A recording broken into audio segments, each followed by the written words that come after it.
एक रिश्ता। मैं एस्ट्रोलॉजर सुनील मेहरा आप सबका अपने इस चैनल में स्वागत करता हूं। फ्रेंड्स, हम ज्योतिष की बात करते हैं, एस्ट्रोलॉजी की बात करते हैं। डिजिटलाइज वर्ल्ड में सॉफ्टवेयर्स, एप्लीकेशन, बहुत सारे टूल्स हैं जिससे date of birth, place of birth, time of birth डाल के आराम से आप लगन कुंडली, चंद्र कुंडली, षोडश वर्ग बना सकते हैं। जो लोग एस्ट्रोलॉजी को समझते हैं, जानते हैं, उस पर विश्वास करते हैं, जो लोग उसको प्रैक्टिस करते हैं, जो लोग उसके एक्सपर्ट हैं, जो एस्ट्रोलॉजर्स हैं, जो स्टूडेंट्स हैं, वो अच्छी तरीके से जानते हैं कि एस्ट्रोलॉजी में किस किस चीज का क्या महत्व है। जैसे कि अगर हम बात करें राशियों की, ग्रह की, 12 भावों की, दशाओं की, उसी तरह से एक बहुत इंपॉर्टेंट एस्पेक्ट आता है एस्ट्रोलॉजी में। एस्ट्रोलॉजी में जब हम समझना चाहते हैं कि किसी व्यक्ति विशेष की जन्मपत्री को, उसके भविष्य को, उसके आने वाली दशाओं को, अगर कोई करियर की प्रिडिक्शन करना चाहता है, लाइफ की प्रिडिक्शन, मनी, मैरिज, इन सब के लिए बेस क्या है? जन्म कुंडली। आप लगन कुंडली को देखते हैं, उसका अध्ययन करते हैं, चंद्र कुंडली देखते हैं, नवांश देखते हैं, षोडश वर्ग देखते हैं, दशा देखते हैं, गोचर देखते हैं। एस्ट्रोलॉजी डीप है। हर सब्जेक्ट की तरह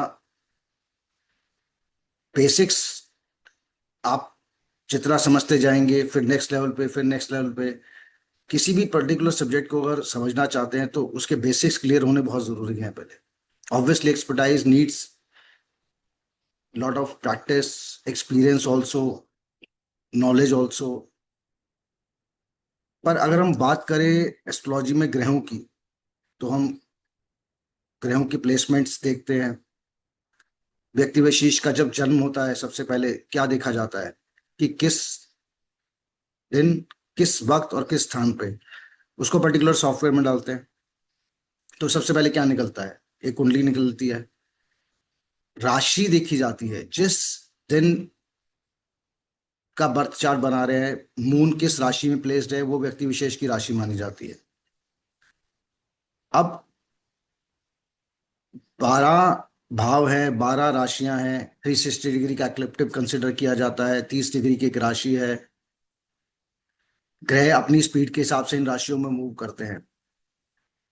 इसके अलावा बहुत इंपॉर्टेंट पार्ट है एस्ट्रोलॉजी का, जिसको हमेशा कंसिडर किया गया है, जो बहुत स्ट्रॉन्ग बेस है, वो है नक्षत्र। 27 नक्षत्र, कंस्टलेशंस, नक्षत्रों को कंसिडर किया जाता है, जिसके बेस पे एस्ट्रोलॉजी की प्रिडिक्शंस और डीप और बहुत ज्यादा स्ट्रॉन्ग हो जाती है।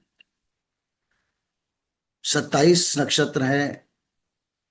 13 डिग्री 20 मिनट का एक नक्षत्र कंसिडर करते हैं। उस नक्षत्र के भी अपने 4 चरण हैं, हर नक्षत्र के 4 चरण हैं, जिसे पद भी कहा जाता है। 3 डिग्री 20 मिनट का वो पद होता है।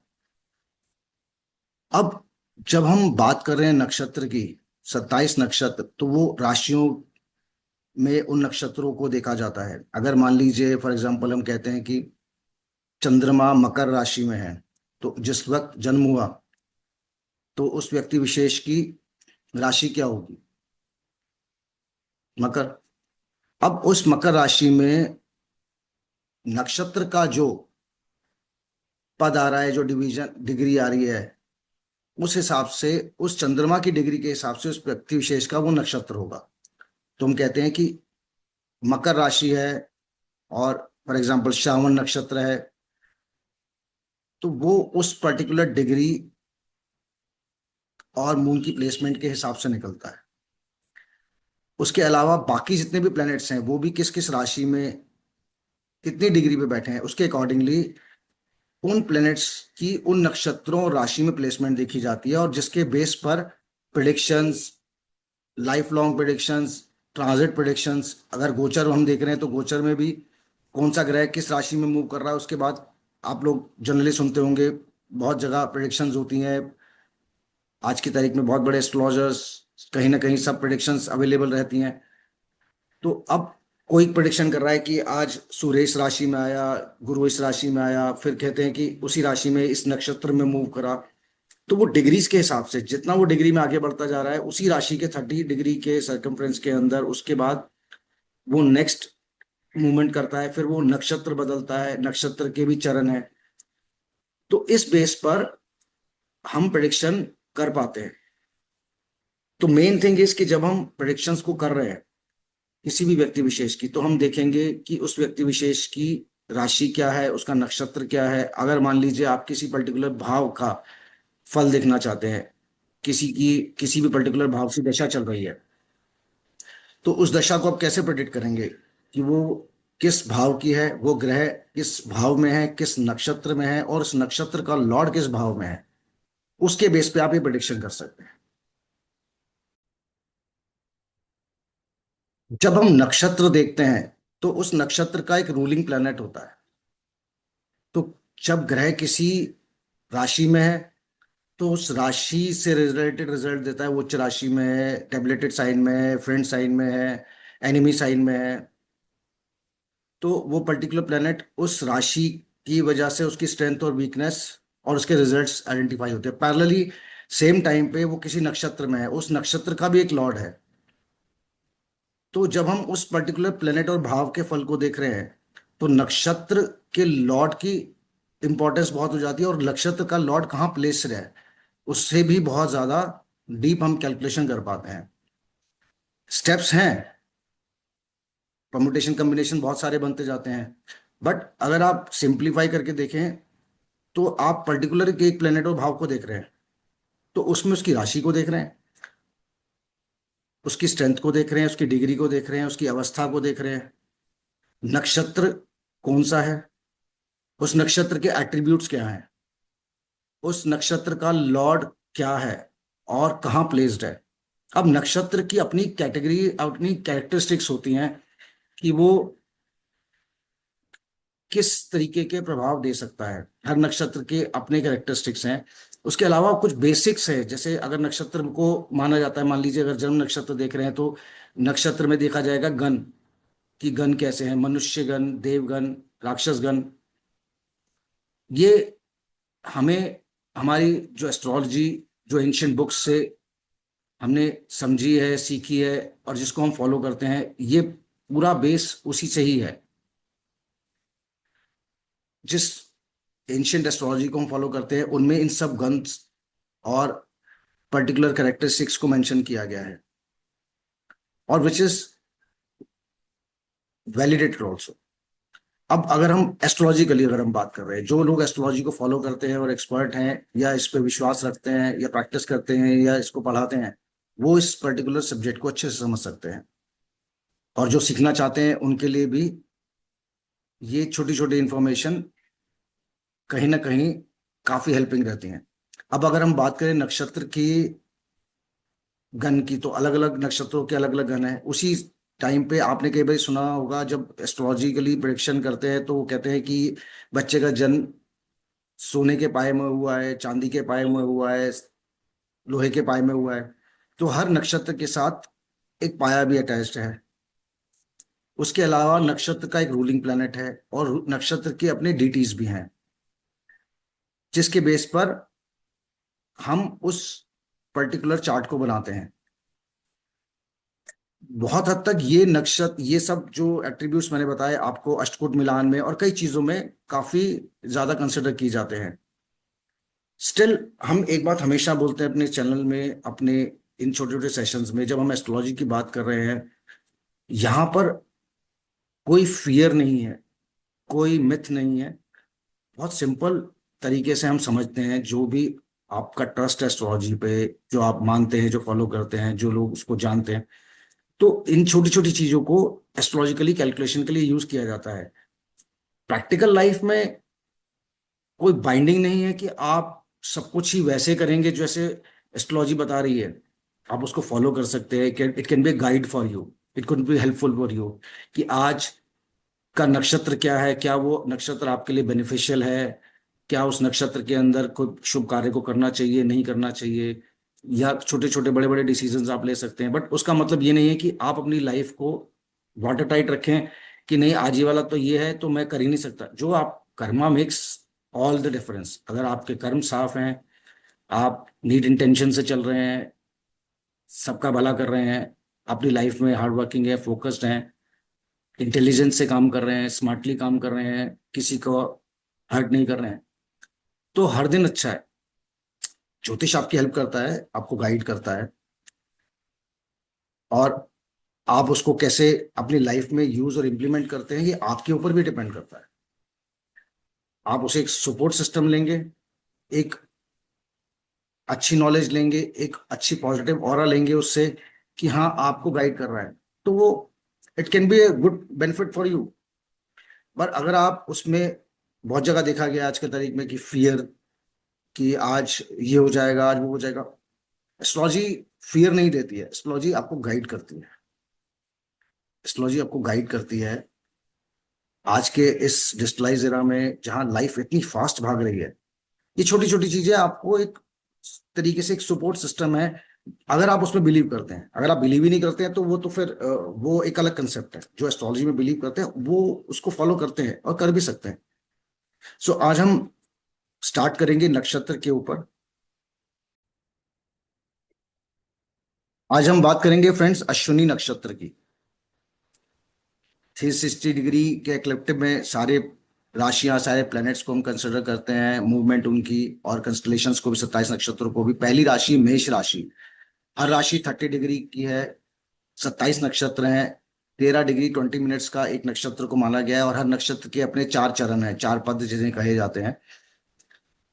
और जैसे हमने बताया हर नक्षत्र के साथ एक रूलिंग प्लेनेट है। अश्विनी नक्षत्र की जो राशि है वो एरीज है। स्टार्टिंग 0 से लेकर 13 डिग्री 20 मिनट्स तक ये नक्षत्र होता है, और इसका रूलिंग प्लेनेट है केतु। डीटी है Ashwini Kumar. Symbol horse head. योनि अश्व, हॉर्स। जब हम अष्टकूट मिलान और कई इस तरीके से कैलकुलेशंस को करते हैं तो हम योनि को भी बहुत कंसिडर किया जाता है। वहां पर हर नक्षत्र के साथ एक योनि अटैच्ड है। और गण, जैसे हमने बताया, देवगण, मनुष्यगण, राक्षसगण कंसिडर किए जाते हैं एस्ट्रोलॉजी में। अश्विनी नक्षत्र के साथ जो गण माने जाते हैं वो हैं देव। और पाया हमने बताया था, पाया निकालने के लिए बहुत जगह पर राशि से भी पाया निकाला जाता है, मून की प्लेसमेंट पे। प्लस नक्षत्र से भी कैलकुलेट किया जाता है। हर नक्षत्र के साथ पर्टिकुलर कैटेगरी से पाया कंसिडर किया जाता है। जैसे अश्विनी नक्षत्र में गोल्ड का पाया माना जाता है। तो अगर किसी व्यक्ति विशेष का जन्म अश्विनी नक्षत्र में हो रहा है तो, और उनकी राशि यहाँ पर एरीज है, जब मून एरीज में होगा और इस पर्टिकुलर डिग्री में होगा तो उनका नक्षत्र अश्विनी होगा, गण देव, और पाया गोल्ड का माना जाएगा, सोने का माना जाएगा। 4 चरण होते हैं हमने बताया हर नक्षत्र के, 3 डिग्री 20 मिनट्स का। अब जब जन्म पत्री बनाते हैं तो हमेशा एक क्वेश्चन पूछा जाता है कि क्या नाम रखा जाए। तो एस्ट्रोलॉजी में, ज्योतिष में, हर नक्षत्र के पद के साथ कुछ लेटर्स एसोसिएटेड है, कुछ कंसिडर किए जाते हैं एशियन टाइम से ही। जो अब यहाँ पर अगर कोई व्यक्ति विशेष किसी और तरीके से नाम रखना चाहे तो वो एक अपनी इच्छा है। ऐसा नहीं है कि आप कुछ नाम रख देंगे तो आपका जीवन रुक जाएगा। पर ज्योतिष जो मानते हैं और जो ज्योतिष को कहते हैं, समझते हैं, और ज्योतिष को फॉलो करते हैं, जो एस्ट्रोलॉजी प्रैक्टिस करते हैं, तो वो नक्षत्र के इन पर्टिकुलर लेटर्स को बहुत कंसिडर करते हैं।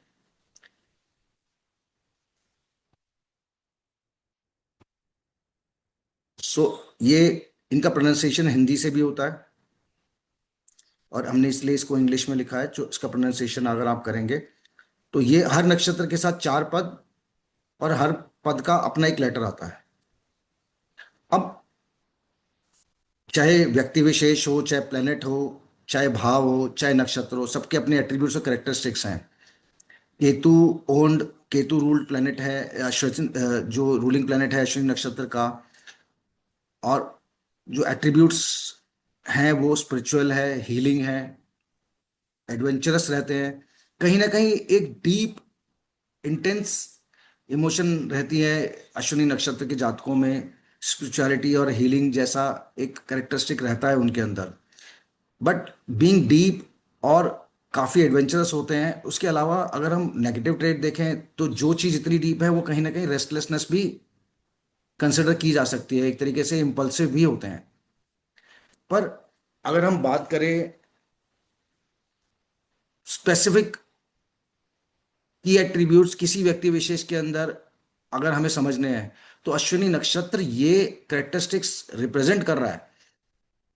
अगेन से पूरा चार्ट उनके व्यक्ति विशेष के पूरे एट्रीब्यूट्स, पूरे करेक्टरिस्टिक्स को रिप्रेजेंट कर सकता है। सिर्फ एक भाव, सिर्फ एक नक्षत्र, सिर्फ एक प्लैनेट नहीं करेगा। ऑब्वियसली राशि अगर एरीज है तो एरीज का भाव रहेगा, मंगल ड्रिवन राशि है। नक्षत्र केतु है तो केतु का भाव रहेगा, जीवन में उनके उस तरीके का इफेक्ट, वो रिफ्लेक्शन आएगा ही आएगा। अब उसके बाद ये डिपेंड कर जाता है कि वो मंगल कैसे प्लेस्ड है, केतु कैसे प्लेस्ड है, बाकी प्लैनेट्स कैसे हैं। So basic starts from here. राशि से आप एट्रीब्यूट्स देख रहे हैं, नक्षत्र से एट्रीब्यूट्स देख रहे हैं जीवन में। जब आप गुण मिलान कर रहे हैं तो वहां पर इनका कंसिडरेशन आ रहा है। अब इसके अलावा ये तो सिर्फ हमने जन्म राशि की बात करी है। अगर आप बाकी प्लैनेट्स की बात करें तो हर प्लैनेट कहीं ना कहीं किसी राशि ना किसी नक्षत्र में प्लेस्ड होगा।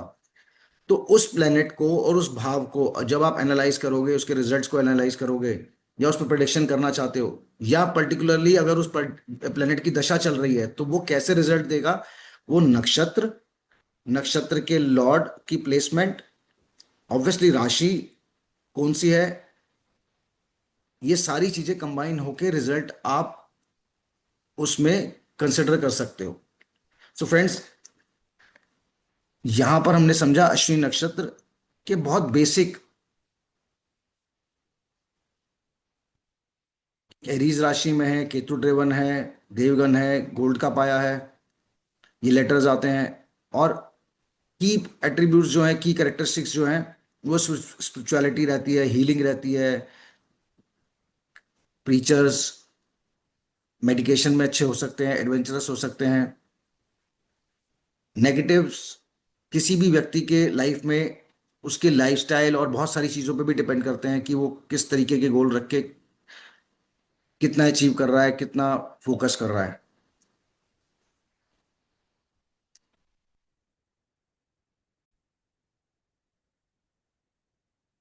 फ्रेंड्स, 27 नक्षत्र है, हर नक्षत्र का अपना प्रभाव है जीवन में। जन्म राशि और नक्षत्र लाइफ में काफी कुछ रिफ्लेक्ट करते हैं। एस्ट्रोलॉजिकली बात कर रहे हैं हम। अगर प्रैक्टिकल लाइफ में तो अगर हमें हर चीज को बाईपास करके जाना है, मुझे मुझे पता है कि मेरा खराब दिन है या खराब समय है या खराब टाइम है, या किसी को भी पता है, और उसको करना है, उसको अचीव करना तो करना है। Karma is above all. Astrology आपको गाइड कर सकती है कि किस किस तरीके से आप लाइफ में कहाँ का डिसीजन ले सकते हैं, ओनली इफ यू ट्रस्ट, और इफ एज वेल एज आपके पास एक नॉलेजेबल एस्ट्रोलॉजर है। फियर नहीं रखना है, यहाँ पर कोई फियर नहीं है, कोई फियर नहीं है किसी भी चीज़ का। जो एक मिथ या एक फियर रखा जाता है कि ऐसा हो जाएगा वैसा हो जाएगा, नहीं। एस्ट्रोलॉजिकली आपको सपोर्ट करने के लिए आप मानते हैं कि ठीक है, आपके शनि की दशा चल रही है, शनि किसी, मान लीजिए छठे सातवें आठवें किसी भाव का लॉर्ड है, और शनि किस राशि में प्लेस्ड है, किस नक्षत्र में प्लेस्ड है, तो वो उस दशा के रिजल्ट्स को आपको कंसिडर करने में, समझने में एस्ट्रोलॉजर को हेल्प करेगा। लास्टली पूरा चार्ट मैटर करता है। कुंडली एनालिसिस सिर्फ एक पॉइंट पे, एक नक्षत्र या एक भाव पे नहीं होगी, क्योंकि बाकी ग्रह भी किसी ना किसी नक्षत्र में बैठे हुए हैं। और एक्चुअल में देखा जाए तो बहुत सारा परमुटेशन कॉम्बिनेशन बन जाता है। पर हम जब जिस समय पर हम प्रिडिक्शन कर रहे हैं या एनालिसिस कर रहे हैं, तो मोस्टली हम किसी दशा को लेके कर रहे होते हैं।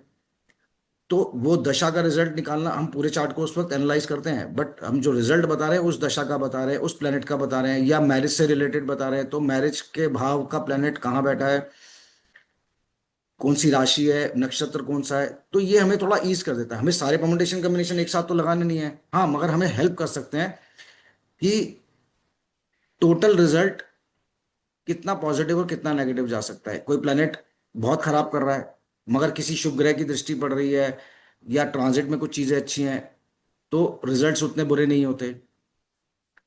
हम रेमेडीज की भी बात करते हैं। रेमेडीज लाइफ में एस्ट्रोलॉजिकली हम कहते हैं वो बहुत बेसिक है। सबसे बड़ी रेमेडी तो है कि आप अच्छा कर्म करें, आप किसी नीडी को सर्व कर रहे हैं, किसी की हेल्प कर रहे हैं, किसी का बुरा नहीं कर रहे हैं।